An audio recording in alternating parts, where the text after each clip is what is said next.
is here, Hell Monkey. Te presento a Garcia. Y Garcia no es contento. Of course, you wouldn't be contento either if some demonio kidnapped your novia. You've got to go to the underworld and kill monsters, and then you got to save her, and the currency's all f***ed up. It's not a fun process, and as a result, Garcia es un hombre enojado. Y esto, Shadows of the Damned. Let her go. But can't you see the little peach is coming on to me? Come on to this, pendejo. And Shadows of the Damned is muy interesante, and what I love about it is that it's almost exactly what you'd expect from the brains behind it. This is a joint effort between the eccentric Suda 5-1 and the legendary Shinji Mikami. And after just a few minutes in this twisted new world, their partnership becomes clear. Shadows of the Damned is an over-the-shoulder third-person shooter, the latest in a string of games that are all the rage and fittingly date back to Resident Evil 4. This is a familiar game for anyone who's played a Shinji Mikami title before. With little more than a gun and a motive, you're thrown into this horrific world where demons hide in the shadows. And unfortunately, there isn't a whole lot of light.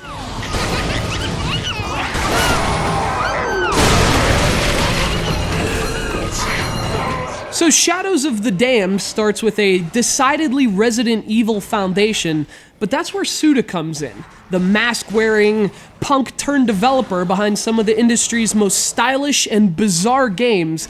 It's not long before his input is obvious as well. The game's bold style is characteristically Suda, as is the off-kilter humor. For example, Garcia's only weapon is his Johnson. So as much as this is a game about a man at war with demons, it also kind of feels like a game about two brilliant and wildly different designers at war with each other.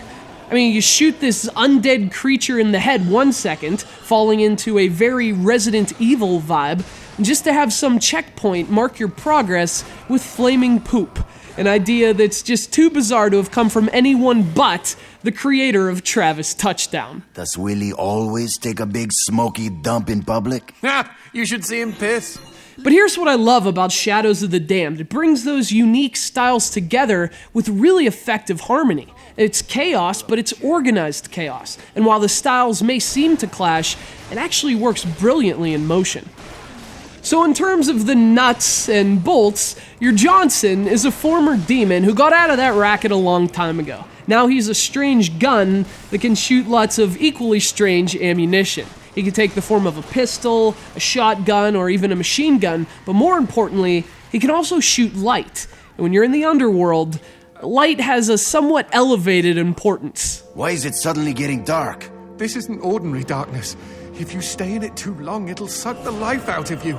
In fact, Metroid Prime 2 fans should find this game's light and dark mechanic very familiar. Shadows of the Damned is filled with all kinds of puzzles that force you to illuminate your surroundings, sometimes by shooting the head of a light-spewing goat, and sometimes by eliminating the very source of the darkness, in this case, a wall of ivy-like demon pubes. So functionally, the game plays a lot like Resident Evil 5, only Garcia's a bit lighter on his feet. And unless you're a Resident Evil purist, you'll be happy to know he can also shoot while moving, a talent you don't often see from a Mikami character. Of course, you don't often see demons eating strawberries either. Like I said, organized chaos. It's a beautiful thing.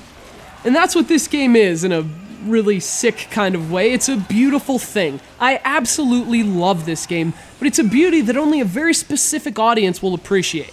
That said, if you like modern Resident Evil titles, or you have fond memories of the Heaven Smile, Shadows of the Damned is right up your demented little alley.